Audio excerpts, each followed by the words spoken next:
کره شمالی کشوریه که اطلاعات بسیار کمی در مورد اون در دسترسه. اطلاعات جزئی که به ما میرسه نمیتونیم ازش چیز زیادی بیاموزیم. با این حال ما برای شما اطلاعات جالبی در مورد این مکان مرموز آماده کردیم. دعوت میکنم تماشا کنید. کره شمالی تجارت محدودی با کشورهای دیگه انجام میده و به همین دلیل امکانات غذاییش هم بسیار ناچیزه.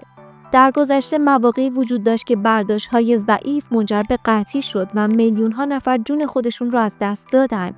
برخی کشورها در چنین شرایطی کمک‌های غذایی ارائه کردند. اما مقامات کره شمالی اجازه ورود کارگران کمک رسان خارجی رو به مرزهای خودش نداد. گرسنگی همچنین شامل نیروهای مسلح هم میشه. سربازان تنها غذاهای ارزون و پایه‌ای که به طور محلی در دسترس هست مثل برنج، ذرت و کلم دریافت می‌کنند. تغذیه اونها به برداشت فصل سیب زمینی در ژوئن و ذرت در آگوست بستگی داره. به طور معمول هر وعده غذایی باید بین 200 تا 300 گرم وزن داشته باشه، اما برخی گزارش‌ها نشون میده که توی کره شمالی این مقدار غذا در دسترس نیست. مقدار ناکافی غذا منجر به سوء تغذیه و کاهش وزن میشه. در اکثر سربازان وقتی سربازان بیش از حد خسته میشن مرخصی به خونه دریافت میکنن تا خانواده‌هاشون بتونن بهشون غذا بدن و پس از بهبودی باز دوباره برگردن. این چرخه وحشتناک تا زمان بازنشستگی اون سرباز ادامه داره.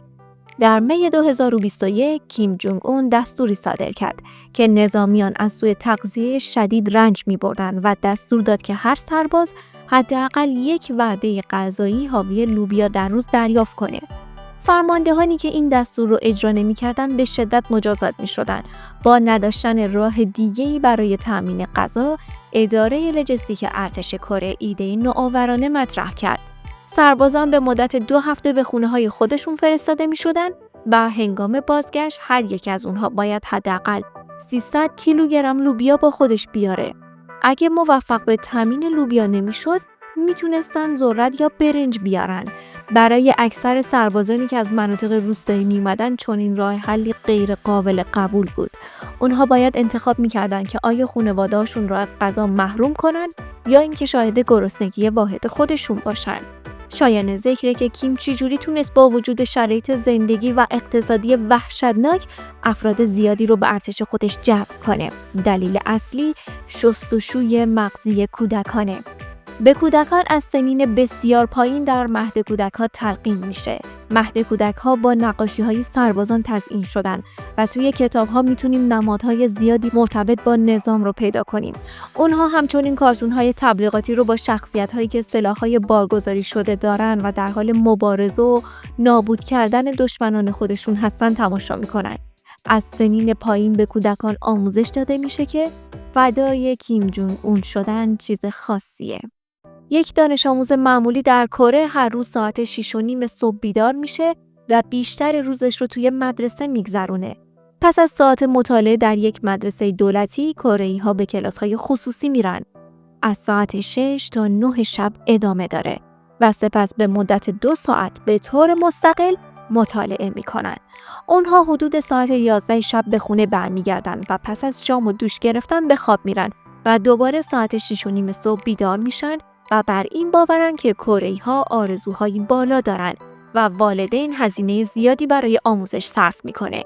به دلیل دسترسی محدود به منابع طبیعی به اونها آموزش داده میشه که دستاوردهاشون در علم میتونه موقعیت خوبی در جامعه براشون فراهم کنه. میانگین درآمد یک ماه کره شمالی تنها 4% از همسایگان کره جنوبیه.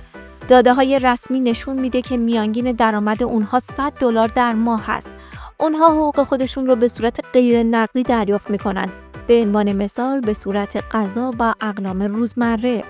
کره‌ای‌ها ترجیح میدن از پول نقد استفاده کنن تا اینکه پس‌اندازهای خودشون رو توی بانک‌های تحت کنترل دولت واریز کنن که ممکن است پرداخت پول خودداری کنن. مردم معمولاً پول نقد رو زیر تخت یا بالش‌های خودشون پنهون میکنن.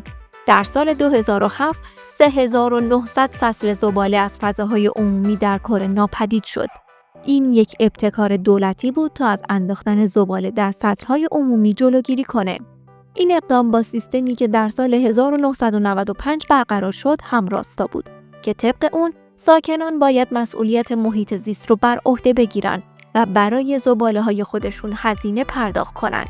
با گذشت زمان این راه حل به شکست انجامید و محله‌ها شروع به پر شدن از زباله کردند که منجر به نیاز به برقراری دوباره سطل زباله‌های عمومی شد.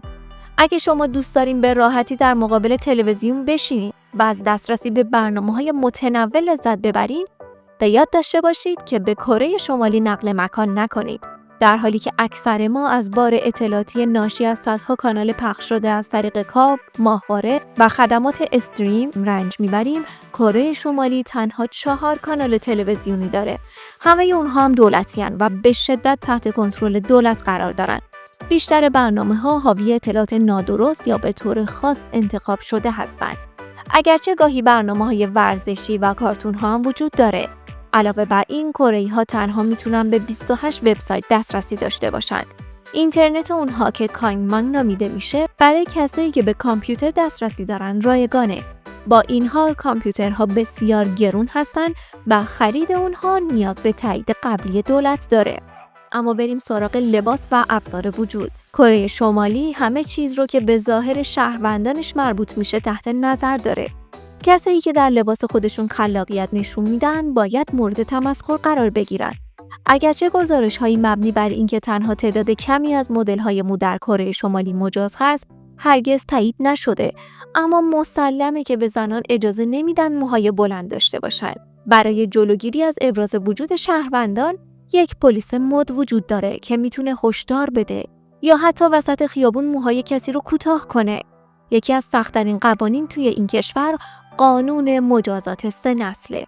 اگه فردی به جرمی جدی محکوم بشه و به یک اردوگاه کار اجباری فرستاده بشه، خانواده نزدیک او و 2 نسل بعدی هم ممکنه به اونجا فرستاده بشن. این فرمان در سال 1972 کیم این سون معرفی شد و بیان میکرد که تا 3 نسل باید مجازات بشن تا عمل مجرم پاک بشه. جرائمی که ممکنه کره‌ای‌ها به دلیل اونها به اردوگاه کار اجباری فرستاده بشن، شامل مواردی مثل پاک نکردن گرد و غبار از پورتره‌های کیم ایل سونگ یا حفظ تماس با کره جنوبی هاست. شرایط در این مکان‌ها بسیار دشواره و کسایی که زنده موندن توصیف میکنن که زندانیان به دلیل کار سخت 12 ساعت در روز و 7 روز در هفته کوتاه و بدشکل میشن. به نظر میرسه که کمبود لباس و غذا وجود داره و زندانیان مجبورن از حیوانات صید شده مثل موش‌ها تغذیه کنند. تا پایان این قسمت اگه از اون لذت بردید فراموش نکنید که لایک رو بزنید و نظرات خودتون رو در مورد کره شمالی در بخش نظرات زیر ویدیو به اشتراک بذارید. از تماشای شما ممنون و تا ویدیوی بعدی خدا نگهدار.